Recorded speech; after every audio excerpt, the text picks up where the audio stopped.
السلام علیکم ورحمۃ اللہ وبرکاتہ۔ رمضان المبارک بالکل قریب ہے۔ روزے کی حالت میں وہ پیش آنے والے مسائل جن کی وجہ سے ہم غلط فہمی کا شکار ہو جاتے ہیں یا پھر کچھ عوام الناس کی غلط فہمیوں کی وجہ سے ہم اپنے روزے کو ضائع کر دیتے ہیں، درست اور صحیح مسئلہ کیا ہے اس کو سمجھیے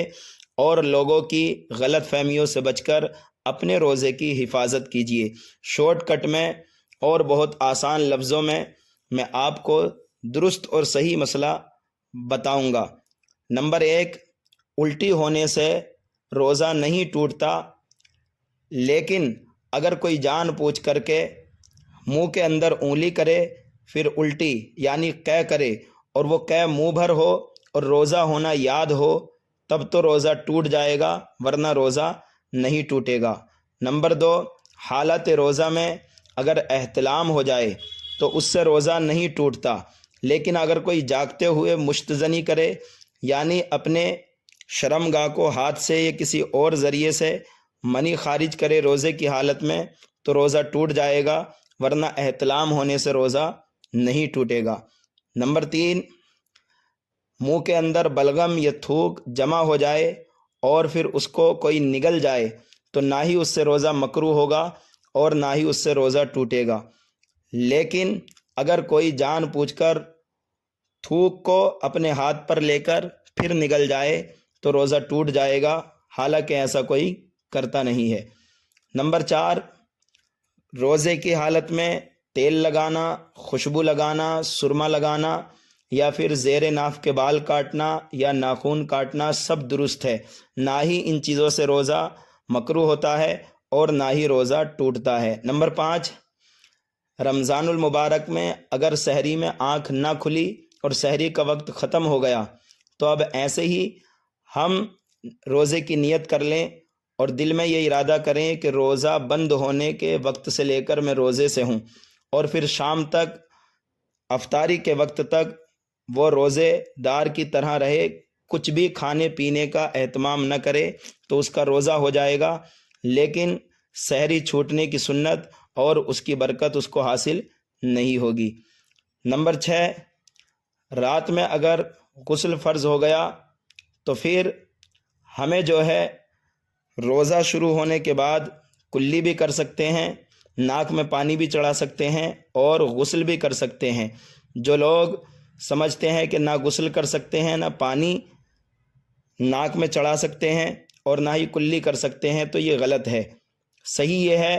کہ روزے کی حالت میں صرف ہمیں غرغرہ نہیں کرنا ہے، باقی دوسرے ایام میں جس طرح سے ہم غسل کرتے ہیں اسی طرح سے ہمیں روزے کی حالت میں بھی غسل کرنا ہے۔ نمبر 7، حالت روزہ میں مسواک کر سکتے ہیں، لیکن مسواک کرتے ہوئے ہمیں مسواک کے جو ذرات ہوتے ہیں ان کو حلق کے نیچے نہیں جانے دینا ہے۔ نمبر 8، سحری کا وقت جو ہے ختم ہونے کا ہم صحیح پتہ لگائیں۔ جو لوگ اذان شروع ہونے کا یا اذان ختم ہونے کا انتظار کرتے ہیں اور سحری کے وقت ختم ہونے کے بعد اگر وہ اذان تک کھائیں گے تو ان کا روزہ ضائع ہو جائے گا، لہٰذا ہمیں سحری کا صحیح وقت پتہ نکالنے کے بعد 5-6 منٹ احتیاطاً پہلے ہی اپنے ہاتھ کو کھانے پینے سے روک لینا ہے۔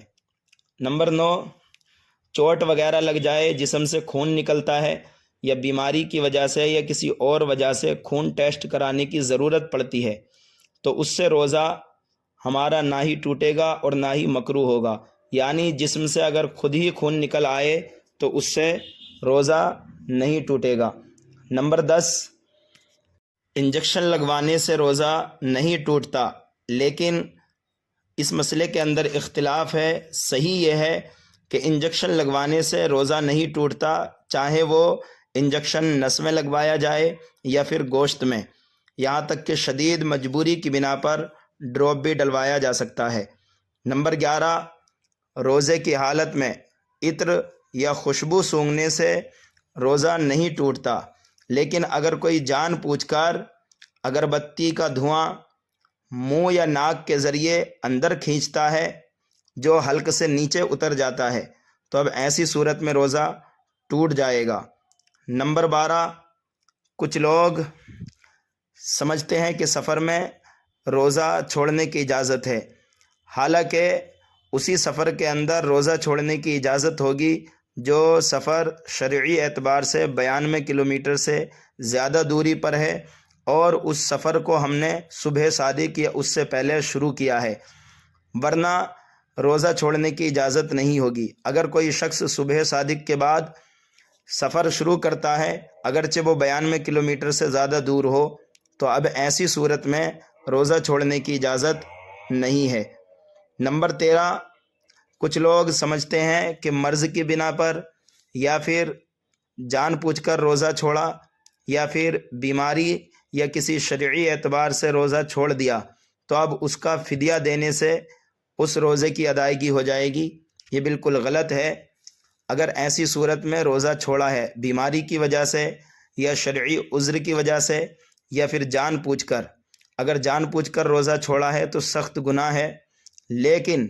اس روزے کی قضا کرنی ہوگی، فدیہ دینے سے کام نہیں چلے گا۔ فدیہ اس شخص کے لیے ہے جو بوڑھا اتنا کمزور ہو گیا جس کے اندر روزہ رکھنے کی طاقت نہیں اور آئندہ بھی طاقت آنے کی امید نہیں، اس کے لیے فدیہ دینے کی اجازت ہے، ورنہ فدیہ دینے سے اس طرح روزے کا کفارہ ادا نہیں۔ نمبر 14، اگر کلی کرتے ہوئے حلق سے نیچے پانی اتر گیا اور روزہ ہونا یاد ہے، اگرچہ دھوکے سے گیا ہے تو روزہ ٹوٹ جائے گا، ورنہ روزہ نہیں ٹوٹے گا۔ نمبر 15، حاملہ عورت اگر روزہ رکھنے کی طاقت رکھتی ہے یا بچے والی عورت، وہ عورت جو بچے کو دودھ پلاتی ہے، اگر وہ اتنی طاقت رکھتی ہے کہ روزہ رکھ سکتی ہے تو اب ایسی صورت میں اس پر روزہ رکھنا فرض ہے، ورنہ اور دنوں میں اس روزے کی قضا کرنی لازم ہوگی۔ اگر عورت کو یہ اندیشہ ہے اور صحیح اندیشہ ہے کہ روزہ رکھوں گی تو مجھے یا میرے بچے کو بیماری ہوگی یا جان جانے کا خطرہ ہوگا، تو اب ایسی صورت میں حاملہ عورت، دودھ پلانے والی عورت روزہ چھوڑ سکتی ہے اور دنوں میں اس روزے کو رکھنا لازمی ہوگا۔ واللہ اعلم بالصواب۔ اگر یہ مسائل آپ کو سمجھ میں آ گئے ہیں تو لازمی طور پر اس ویڈیو کو سننے کے بعد آپ شیئر کر دیں، چینل کو سبسکرائب ضرور کر لیں۔ انشاءاللہ جو ضروری مسائل ہیں آپ تک میں پہنچاتا رہوں گا۔